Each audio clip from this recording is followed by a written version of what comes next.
Pas loin de là, mon affût est installé. J'aime me confondre avec la nature et j'attends mon ami, le chevreuil.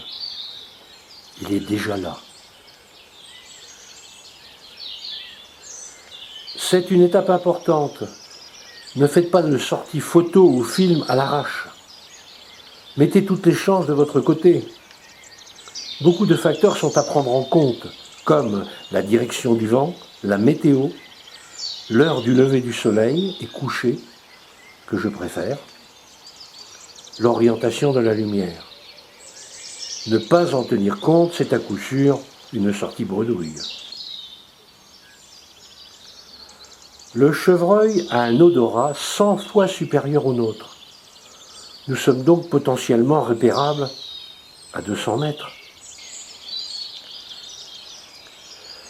Comme je l'avais précisé dans d'autres films, le chevreuil a une relative mauvaise vue, mais distingue très bien les contrastes. Portez donc des vêtements qui se fondent le plus possible avec le paysage dans lequel vous allez évoluer. C'est un animal attachant, curieux. Oh, combien excitant à approcher, à observer et à voir vivre, tout simplement. Le chevreuil est le cervidé le plus courant en Europe occidentale. Chassé depuis des siècles, il a appris à craindre l'homme qui, avec l'éradication quasi totale de ses prédateurs naturels, lynx, loup, ours, est devenu son principal régulateur. Sujet apprécié du photographe animalier de par sa beauté, sa curiosité, ses mimiques, le chevreuil demeure un animal relativement simple à voir ou à percevoir. Mais le filmer est une autre histoire. Seuls les mâles portent des bois. Une astuce à connaître pour reconnaître une chevrette d'un brocard ou jeune mâle.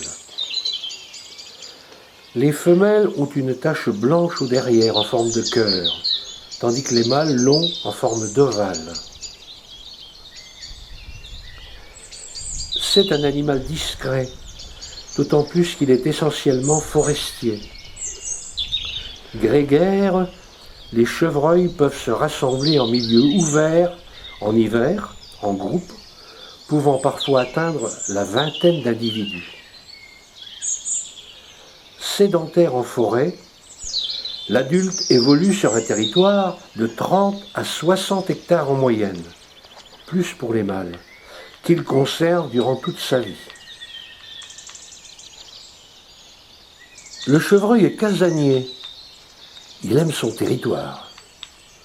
De ce fait, il n'est pas rare de le revoir régulièrement, souvent dans les mêmes créneaux horaires, à ses endroits favoris.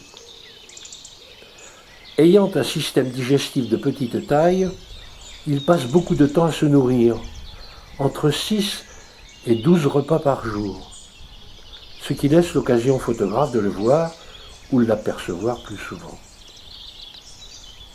Je me tais, regardez et admirez la nature.